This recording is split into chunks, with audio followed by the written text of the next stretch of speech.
Okay. Go ahead, please. Go ahead. Go ahead, please. Mr. President, you are meeting Prime Minister Modi of India this Yes. afternoon.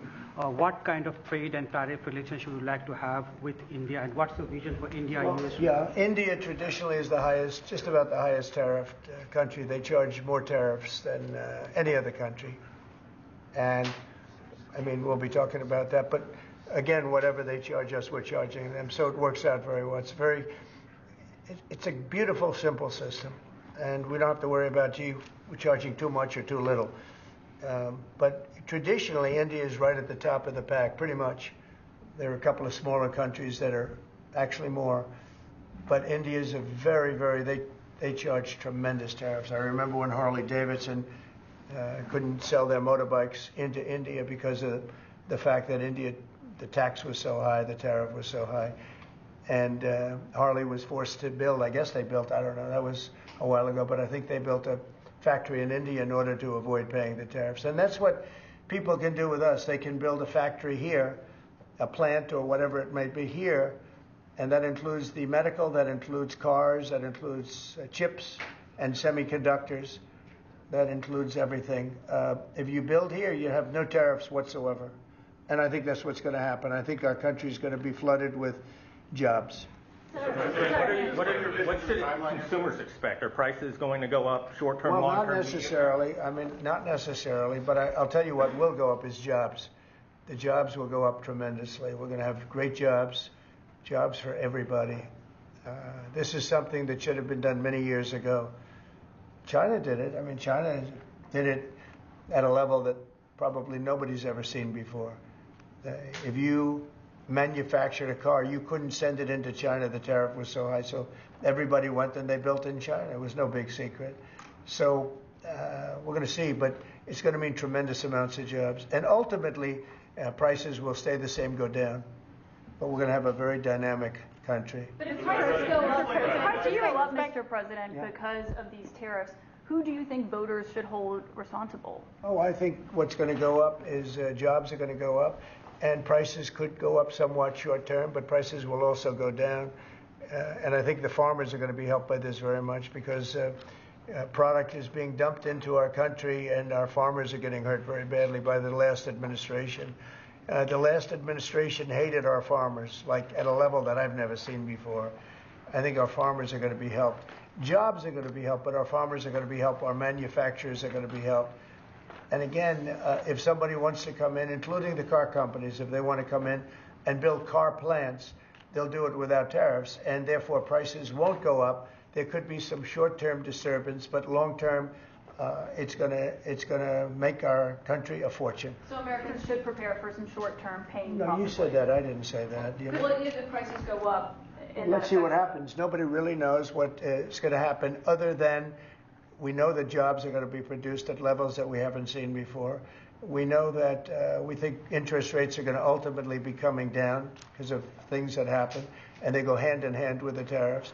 But we think that the prices for some things, many things, it could be all things, will go down. Ultimately, will go down. Mr. President, can you explain the timeline here, sir? There's a period of time for a review, a report, 180 days. Sure. What's the earliest date that you think tariffs will actually be implemented and executed? Well, I would say maybe I'll ask Howard to answer that because he's going to be the one that's implementing. What do you think? Our studies should be all complete by April 1st. So we'll hand the president the opportunity to start on April 2nd if he wants. So I think we'll be ready to go on April 1st, and we'll hand it to the president, and he'll make his decisions. But remember, if they drop their tariffs, prices for Americans are coming down. Our production's going up, and our costs are going down. Remember, it's a two-way street. That's why it's called reciprocal. Have you spoken to any American CEOs directly about this? Or are they calling you and asking for exemptions? I've spoken to many, and many love it. And they say this is going to be the thing that makes our country really prosperous again. And this is going to be what pays down to $36 trillion in debt and all the other things. And this is going to be, this is an amazing day. I think this is going to be a very big day and in a very positive way for our country. Yes, please. Mr. President, you've talked about the VAT and the EU before and your concerns with how the EU treats you. Do you have a number in mind on the European Union? Do you have an idea of where that number is going to land? Well, what they are now is they have a 20% VAT tax, which we're considering to be similar or the same as the tariff. Plus, they charge lots of fees, and they're doing something else. European Union's been very tough on our companies. They sued Apple, they sued Google, they sued Facebook, they sued many other companies, and they're American companies, and the kind of numbers are staggering.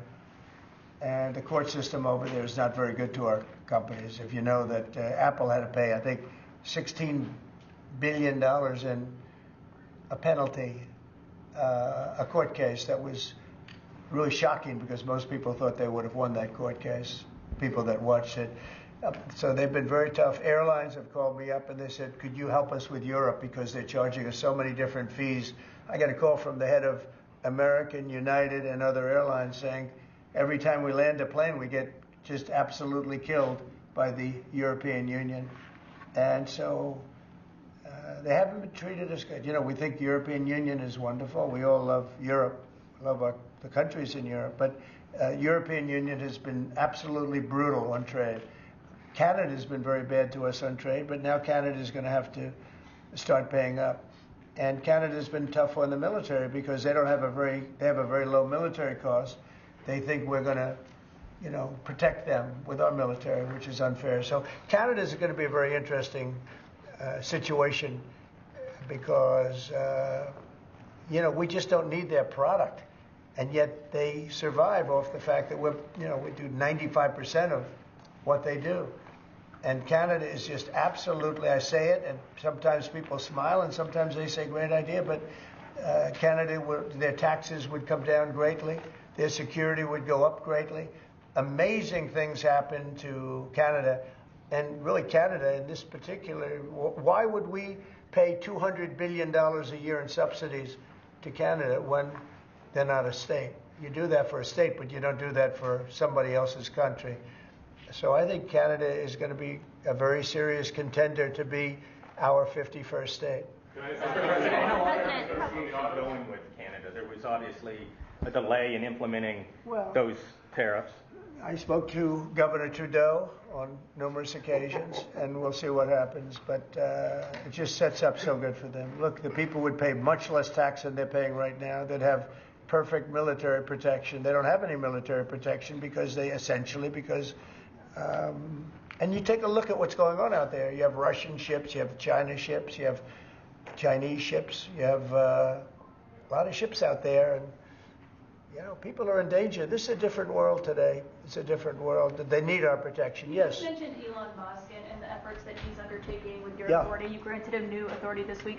Will he secure any new government contracts while he is working on Doge? No, not if there's a conflict. If there's no conflict, I guess what difference does it make? But we won't let him do anything having to do with the conflict. Are you personally checking to make sure there's no conflicts of interest? Yeah, I am. He answers to you. Sure, he does. First of all, he wouldn't do it, and second of all, we're not going to let him do anything where there's a conflict of interest. Mr. President, your negotiations with the EU are there's discussions ongoing already. How quickly do you expect that you'll hear back from them about any of these other measures? I can't tell you. Yeah, the EU's been very nasty. It's just been, they haven't treated us properly. Look, we were great to them on NATO. Essentially, it's a similar group of countries. When I came in, my first term, I raised their fees. I mean, they were not paying. We were paying for, in my opinion, almost all of NATO. And now, I had the bad moment with the press where the press said, well, does this mean you won't protect them? And I said, I won't protect them if they're not paying. But because I said that, the Secretary General, as you know, said it was the greatest thing he's ever seen because the money came pouring in. But they don't treat us right on trade. They don't treat us right on the military either. I mean, if you look at Ukraine, we're in for probably $200 billion more than Europe. Why are we in for more than Europe? We're in for more than Europe. I mean, think of it, or NATO. I mean, let's call it NATO because Canada's in. By the way, Canada is just about the lowest payer. Also, they shouldn't be. They are just about the lowest payer in NATO, in addition to everything else. So Canada's really been taken advantage of. And if they had to pay just something modestly fair, they wouldn't be able to succeed as a country. And that's why feel they have to become a state. Yes, ma'am. Thank you, Mr. President. Is it your expectation that partners will offer major concessions and that you actually don't end up applying those tariffs? No, I think that a lot of them will stay the same, and whatever they pay, I'll pay. I mean, we'll have a lot of them stay the same. I think some. Look, I heard they, as an example, EU lowered their tax on cars down to the exact same amount that they were much higher. They were approximately 5 times higher, and they lowered them down to the exact tax that we're charging. That took place like yesterday or the day before. Is that a correct statement? I think so. Yeah. Do you expect any exemptions or waivers? I don't expect that. No, this is a simple system. I mean, there wouldn't be any. And in the case of Apple, I gave them a waiver, an exemption in my first term because Samsung was in South Korea, and Samsung didn't have to pay the tax because it was a tax on China, and Apple makes a lot of their product in China. So I did that because it wouldn't have been fair. But now this applies to everybody across the board. This is a much simpler way of doing it, much better way. Did you had that major call yesterday with President Putin of Russia. President Zelensky responded today basically saying any agreements they won't accept unless they're made with Ukraine. Will Ukraine have a seat at that table for those negotiations? Of course they would. I mean, they're part of it. We would have Ukraine, we would have Russia, and we'll have other people involved too. A lot of people, a lot of forks in the. A lot of forks in this game. I'll tell you what, this is a very interesting situation, but the Ukraine war has to end. The young people are being killed at levels that nobody's seen since World War II, and it's a ridiculous war, and it has to end. We had a good talk with President Putin. I had a good talk with President Zelensky, very good talk.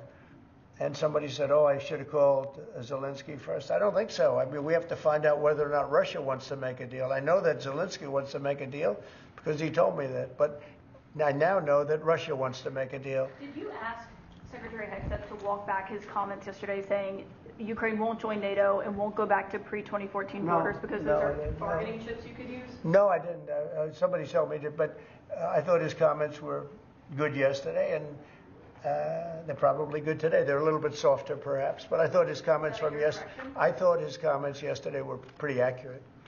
I don't see any way that a country in Russia's position could allow them, just in their position, could allow them to join NATO. I don't see that happening. And long before President Putin, Russia was very strong on the fact that I believe that's the reason the war started.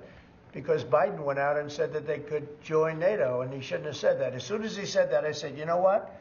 You're going to have a war now, and I was right about that. This is a war that would have never happened if I were president. But you don't think it's President Biden's fault, not President Putin? I mean, he's the one. I think Biden is incompetent, and I think when he said that they could join NATO, I thought that was a very stupid thing to say. I thought when he said, well, it depends if it's a minor incursion. In other words, it's okay if Russia does a minor incursion. I thought that was a very foolish thing to say. The other thing that got it started was how badly Milley and these stupid people, bad generals, how badly they did with Afghanistan. I was going to pull out, but we were pulling out with dignity and strength, and we were going to take our equipment with us and everything else. They are... I mean, what they're doing is, what they did with that, I think Putin looked at that mess and he said, wow, this is a great time, I'm going to go in. But what the Americans said, I'm not blaming Americans, but I will say what they said had a big influence on his deciding to go in. Yeah. When Elon Musk met with Prime Minister Modi earlier today, did he do so as an American CEO or did he do so as a representative of the U.S. government? Are you talking about me? No, Elon Musk. Oh, Elon, I don't know. They met. And I assume he wants to do business in India. But India is a very hard place to do business in because of the tariffs. They have the highest tariffs just about in the world, and it's a hard place to do business. No, I would imagine he met possibly because, you know, he's running a company. He's doing this as something that he's felt strongly about for a long time because he sees what's happening, and he sees how the country is really being hurt badly by all of the fraud, waste, and abuse. Yeah. So how would Modi know whether he's meeting with a CEO or meeting with a representative of your government? Well, he's meeting with me in a little while, so I'm going to ask him that question. All right, I'll ask him that question. Yeah. On auto tariffs, what should we expect, sir? You mentioned obviously steel and aluminum and pharmaceuticals. What are you thinking about auto tariffs? We haven't talked about that much. I think autos are coming soon. I think they're all coming more or less at the same time. And it's not going to be a big shock to the system. But what it's going to do is it's going to bring pharmaceuticals back to our country. Much more important than the money. It's a lot of money, but it's going to bring pharmaceuticals back to our country. It's going to bring chips back to our country. It's going to bring automobile. We're going to do a lot more automobile manufacturing in our country. You know, when I announced this during the campaign, they were going to build the largest car plant in the world in Mexico. It was almost under construction. It was just starting. And when they heard me make that statement, and they thought I was going to win the election, actually, it was a few months before the election itself, China was building the car plant. It was going to be the largest in the world. They immediately stopped construction. You can see the foundations there. They immediately stopped. When they heard I was doing this, that would have destroyed Detroit. It would have destroyed Michigan. This plant would have taken up more than almost the whole state built. And it would have been very destructive. When they heard me speak, and they said, wow, if he gets in, we're gonna lose our shirt. So they stopped building. That's the impact that tariffs have. Again, you know, I say it, and I say it loudly. It's the most beautiful word, but now I say religion, love, and a couple of other things are more beautiful, because I got in a lot of problem with the fake news when they said, oh, other things are more important. God is more important. But these are the words. But I would say it's number 4 or 5. To me, it's the most beautiful. And I'll tell you what, I think really reciprocal tariffs, those 2 words, reciprocal makes tariffs really fair. I mean, no exemptions, right? It would be all auto imports? Any exemptions, no, because you don't need to. With reciprocal, you don't need to. Mr. President, has Gavin Klager just arrived at the IRS? Fox Radio. Do you have an update on the TikTok negotiations? Yeah, we have a lot of people. Timeline's running out, isn't it? Sure, well, I have 90 days from about 2 weeks ago, right? And I'm sure it can be extended, but let's see. I don't think you'll need to. We have a lot of people interested in TikTok, and I hope to be able to make a deal. I think it would be good. You know, people have learned it's very popular, and we'll have to probably get approval from China to do it. But we have a lot of people that are interested, and a lot of people, I think China will be interested because it's to their benefit too. So I look forward to that. But we have a lot of people that are interested in TikTok, quite a few. Mr. President, Doge workers arrived today, Gavin Klager and others arrived today at the IRS. Do you expect to close the IRS, or what are you expecting? No, I don't expect it, but I think that the Internal Revenue Service will be looked at like everybody else. Just about everybody's going to be looked at. So it's they're doing a hell of a job. It's an amazing job they're doing. And you know, that force is building. I call it the force of super geniuses, but it's building. And you know, they go up and they talk to some of the people about certain deals, and the people get all tongue-tied. They can't talk because these people get it. They're very smart people. We need smart people. Yes, Brian? On tariffs, sir. Yeah, Brian? Yes, sir. Mr. President, I know that during the campaign, it was huge in Pennsylvania as far as bringing back manufacturing. Have we talked to any CEOs since the tariffs were announced on steel and aluminum? What's the feedback from those guys? They are in love with it. As you know, in Pennsylvania, U.S. Steel is through the roof. They're all through the roof. That's why I didn't want U.S. Steel to make a deal with Japan or anybody else. I think it's going to do great. But I think maybe more than anybody else, the steel companies and aluminum companies, they're in love with what's happened. And this will eventually be the car companies and chip companies. We have to have chips made in this country. Right now, everything's made in Taiwan practically, almost all of it, a little bit in South Korea. But everything, almost all of it is made in Taiwan. And we want it to be made. We want those companies to come to our country, in all due respect. You know, they took the business away. Taiwan took our chip business away. We had Intel, we had these great companies that did so well, and it was taken from us, and we want that business back. We want it back in the United States. And if they don't bring it back, we're not going to be very happy. You Sir, on mentioned tariffs, pharmaceuticals as well in China. That's national security to bring that back. China and other places. We want to get the pharmaceutical and drug business back into the United States, where it should be. right? Sir, on tariffs, are you concerned that the countries that would be most affected, like India, would just shift their trading to China? No, I'm not concerned about anything, really. I mean, I'm just doing what's fair. This is a very fair thing. This should have been done a long time ago. I would have done it, but then COVID hit. I was getting ready to do this years ago, and first time we had the most successful economy in history, and then COVID hit, and this was going to be the thing that I was most waiting to do, but it was awfully hard to do this with Italy and France and Spain and all those people were dying, and then we put tariffs on. See, I have a big heart. Sir, on Ukraine, when Putin says that he really wants peace, do you believe him? Yeah, I do. I believe he wants peace. I believe that President Putin, when I spoke to him yesterday, I mean, I know him very well. Yeah, I think he wants peace. I think he would tell me if he didn't. I'd like to see peace. Do you trust President Putin? I believe that, I believe that he would like to see something happen. I trust him on this subject. I think he'd like to see something happen. I think it could have happened a long time ago. I think Biden, number one, it shouldn't have started, but it did. And now all those cities are knocked down, like demolition sites. All those beautiful golden towers are knocked down. There's nothing going to replace them. But much more importantly, you lost millions of people. A lot of soldiers, but you lost millions of people. When they knocked down those cities, and they're all laying down on the side, they're lying down just in ashes and all crumbled up concrete. They literally look like a world-class demolition site.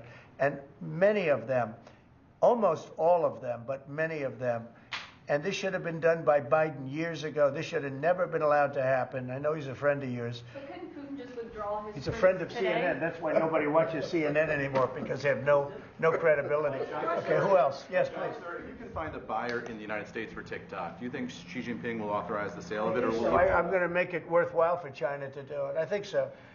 I mean, I got to know TikTok because during the election, I ended up with 36% higher than my opponent with youth. Okay, that never happened before.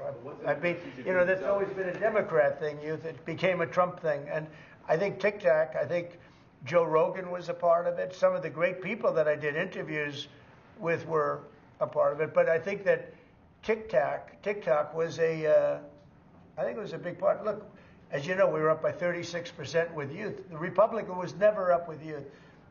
And I focused on TikTok, and I found it to be amazing, actually, and very fair. And I think the image of TikTok is different than it was before the election. I think people saw it, and they view it as a positive, not a negative. I think it'll be to China's advantage to have the deal be made, yeah. How much money do you think you'll raise from tariffs on an annual basis? That's the most interesting question. I think it'll be a staggering amount. It will be I call it the External Revenue Service. That was a name that was devised by a few of us, but I think it's going to be a staggering amount. We've heard it's the number $1 trillion floated in meetings with senators. Is that a number you've thought of? I don't know, but already the Senate's saying, well, wait a minute, they're looking at some of the numbers and they're saying, whoa, look, we want to, I say America first, I say make America great again. That's what we're doing. I think it's the most important thing I've signed. I've signed some very important things. Right to try was so important. I mean, a lot of important things. Space Force, the biggest tax cuts in history. This could be one of the most important things that we've ever signed. Do you expect the Russians and President Putin to attend the summit in Saudi Arabia? Eventually, yeah.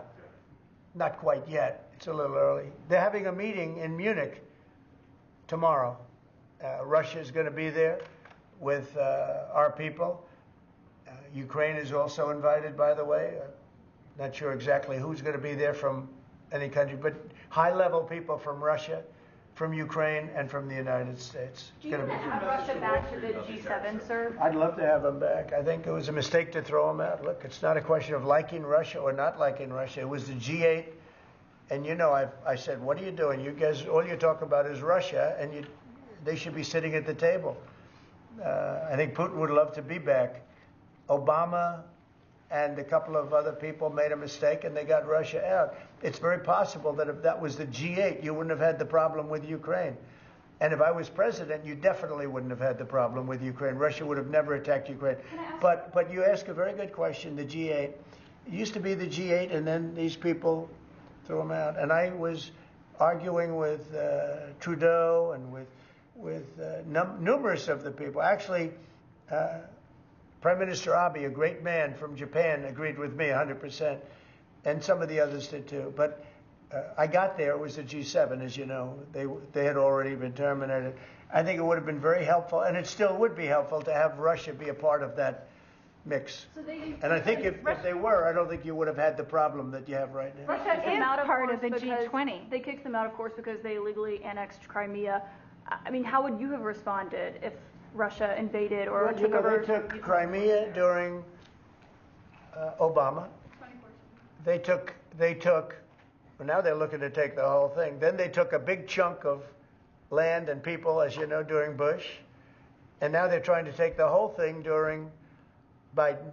You know, the only one that didn't give them anything is Trump. They never took anything with Trump. Nothing, not 2 inches of property of land. But Crimea was Obama. And then Bush gave them a lot, if you remember. And then, in fact, it's a sort of a standard little phrase. And Biden's giving them everything because this is a war that shouldn't have been had. And the only one that didn't give them anything is Trump. It's just the way it is. What's the message from Wall Street about these tariffs? So there's been some nervousness on Wall Street about the impact. I don't think so. I mean, there hasn't been very much, and I think it's going to make the United States stronger, and in many ways it could make other countries stronger too.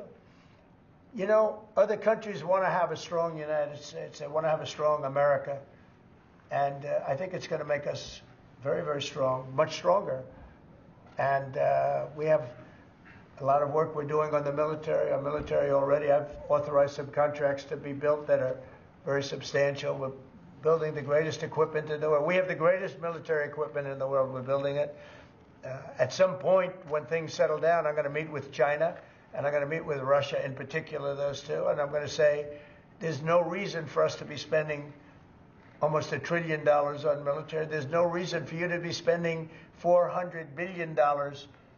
China's going to be at 400 billion. We're at $1 trillion. We're going to be at close to $1 trillion. And I'm going to say, we can settle this on, we can spend this on other things. We don't have to spend this on military and I'm going to be meeting with China. You know, we were trying to de-escalate nuclear, and I was in a position where Russia had agreed and China had agreed we were going to start, and then we had a rigged election, so that never took place. But this one was too big to rig. We won by so much that it was too big to rig. You want to do the China meeting in the United States, or would you travel to China for that? For what? A China meeting. Would you do that here or I there? tell people all the time, you know, the question is who's going to have the first meeting, where are you going to, I say this to Putin, to President Xi, I say to everybody, never bothered me, you know. I'm willing to say I'll go first. It doesn't matter. It's the end result that counts. So it doesn't make any difference. When do you want to have a conversation about global defense spending, you, China, Well, Russia? I'd like to have that.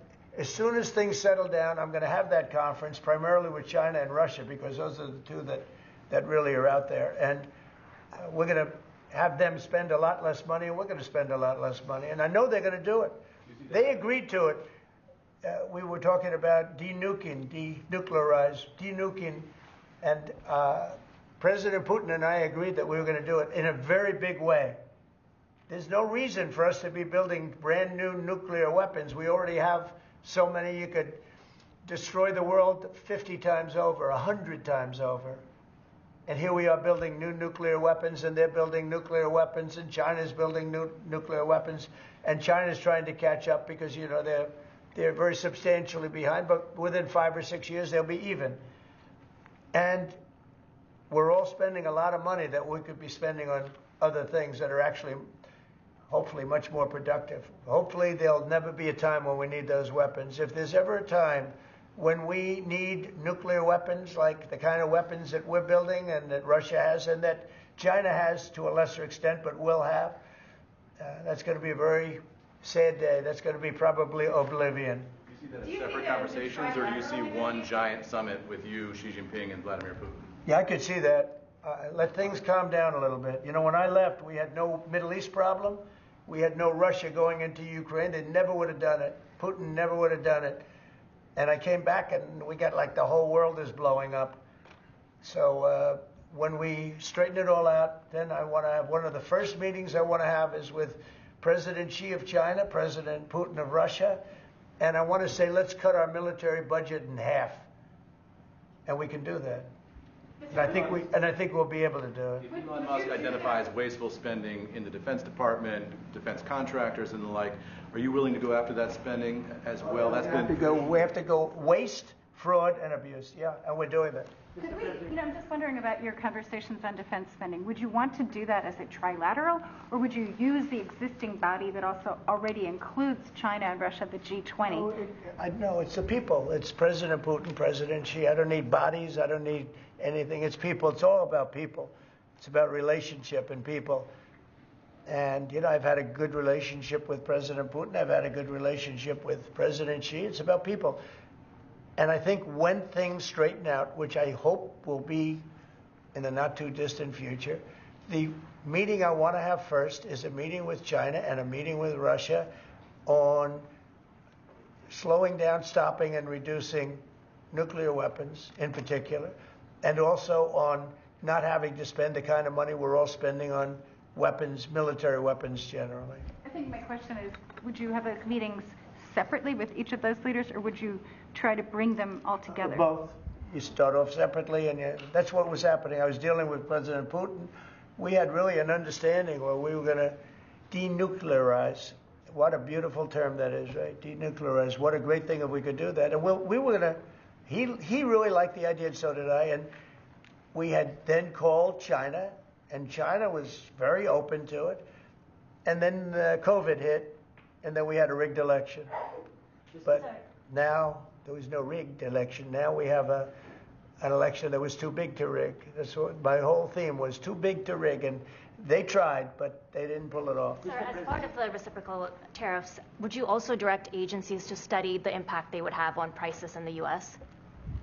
No, there's nothing to study. There's nothing to study. It's going to go well. The United States is going to become a very, very strong economically country. Yeah. Mr. President, in the past you have spoken against BRICS. India is part of BRICS. Do you want to dismantle BRICS, or you want to US want to be part of it? I don't care, but BRICS was put there for a bad purpose, and most of those people they don't even want to talk about it now. They're afraid to talk about it because I told them if they want to play games with the dollar, then they're going to be hit with a 100% tariff the day they mention that they want to do it. And they will come back and say, we beg you not to do this. BRICS is dead since I mentioned that. BRICS died the minute I mentioned that. And I remember when Obama and Biden in particular, I guess he said that, they have us over a barrel. They don't have us over a barrel. We have them over a barrel. If BRICS wants to play games, those countries won't trade with us. We won't trade with them. And if any trading gets through, it'll be 100% tariff at least. You know what? When they hear that, what do you think they're going to do? They're going to say, look what happened to BRICS. They didn't want to talk about it. They don't even want to admit that they were a member of BRICS. That's what's happened. On your cabinet, sir, we saw Robert F. Kennedy Jr. get confirmed. He's going to come in here and be sworn in. Mitch McConnell has now voted against several of your nominees. He voted against RFK Jr. as the next health secretary, citing conspiracy theories. What's your reaction to that? Well, I feel sorry for Mitch. And I was one of the people that he wanted to go to the end and he wanted to stay leader. He's not equipped mentally. He wasn't equipped 10 years ago mentally, in my opinion. He'd let the Republican Party go to hell. If I didn't come along, the Republican Party wouldn't even exist right now. Mitch McConnell never really had it. He had an ability to raise money because of his position as leader, which anybody could do. You could do it even. And that's saying a lot. But the fact is that he raised money and he gave a lot of money to senators. And so he had a little loyalty based on the fact that as leader, you could raise a lot of money. Senators would call me and they say, he wants to give me 25 million. Can I take it? I'd say, take the money. Take the money. But he engendered a certain amount of, I don't even call it loyalty. He was able to get votes. But I was the one that got him to drop out of the leadership position, so he can't love me. But he's not voting against Bobby. He's voting against me, but that's all right. He endorsed me. Mitch, do you know that Mitch endorsed me, right? Well, he did. You think that was easy? What? He had polio, obviously, and his I don't decided know. that- I don't know anything about he had polio. He had polio. Are you doubting that he had polio? I have no idea if he had polio. All I can tell you about him is that he shouldn't have been leader. He knows that. He voted against Bobby. He votes against almost everything now. He's a very bitter guy, and we have a very strong party, and he's almost not even really a very powerful member. I'd say he's not a. He's lost his power, and it's affected his vote. And it's one of those things. But in the meantime, Bobby did great. Got more votes than anybody thought, and I think he's going to do phenomenally, just phenomenally in that position. And everybody else likewise did well. Not only well, they got more votes than anybody thought. Tulsi, look at how she did. She did great. Marco got 99 votes. How about that? And Marco got 99 votes. And Marco, by the way, I have to tell you, Marco Rubio's done a fantastic job. He's been a great Secretary of State. They're all doing great. But we're going to have a swearing in today, and maybe we're going to have a second one because I hear we have a couple of them coming up. And the man behind me is doing a fantastic job, Secretary of Commerce.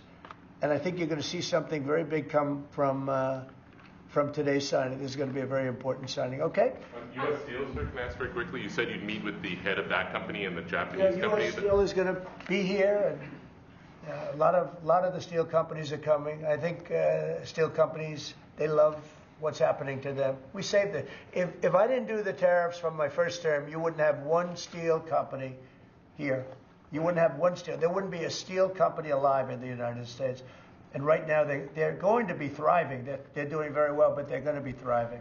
They're going to be coming out. People are going to want to buy those steel companies like crazy. Are you still planning to mediate talks between Nippon Steel and U.S. Steel?